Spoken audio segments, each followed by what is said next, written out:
ورحمة الله وبركاته. النهاردة ان شاء الله هنعمل مع بعض مكدوس الليمون. مكدوس الليمون ليه طريقتين. طريقة ان الليمون بتاعي بيبقى لسه زي ما هو كده ني، بنقطعه وبنبشره مع الحاجات اللي احنا هنضيفها عليه، والطريقة التانية ان انا هديله غلوة.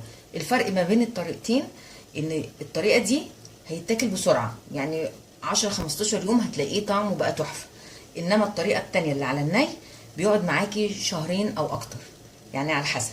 هنقول بسم الله.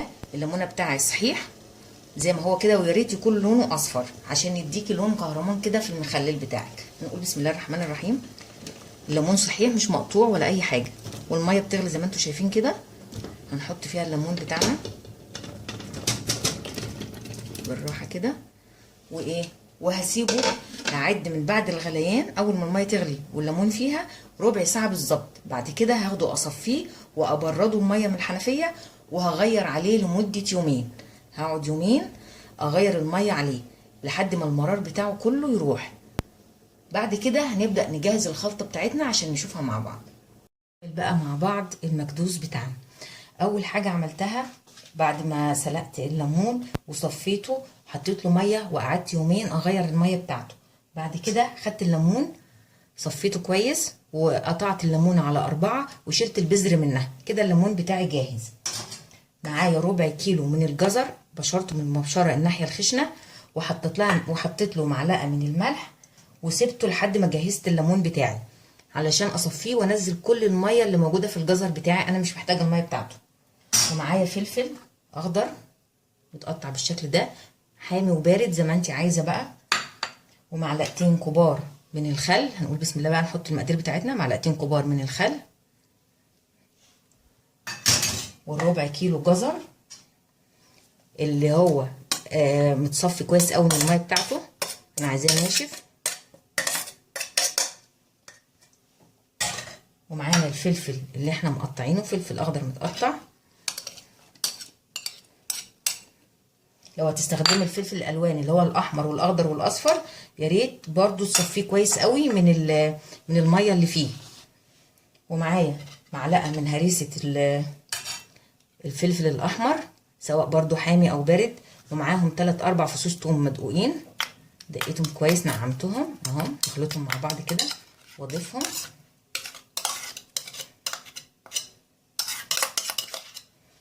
مفيش الهريسه، ممكن قرن فلفل احمر تهرسيه تدقيه وتحطيه معاهم.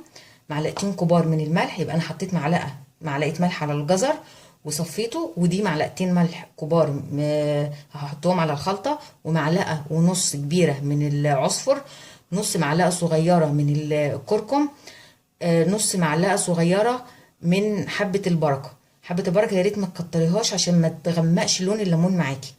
ودي معلقه صغيره من الكمون والكزبره المطحونين، بس الكزبره يا ريت تكون زياده شويه عن الكمون. هنقول بسم الله، ونبدا بقى نخلط كل المكونات دي مع بعضها. نقول بسم الله كده. خلطناها كويس قوي كده مع بعض، كل الخلطه مع بعضها. عايزه اقول لكم ريحتها حلوه جدا بجد، كلها متجانسه كده وعاطيه ريحه جميله مع الليمون. كده تمام، اتاكدت ان الخلطه كلها بقت جوه الليمون. تقدري تصغري قطع الليمون براحتك بقى. بعد كده تقدري تكتري الفلفل، تشيلي الجزر، تزودي الجزر زي ما انت عايزه. بسم الله.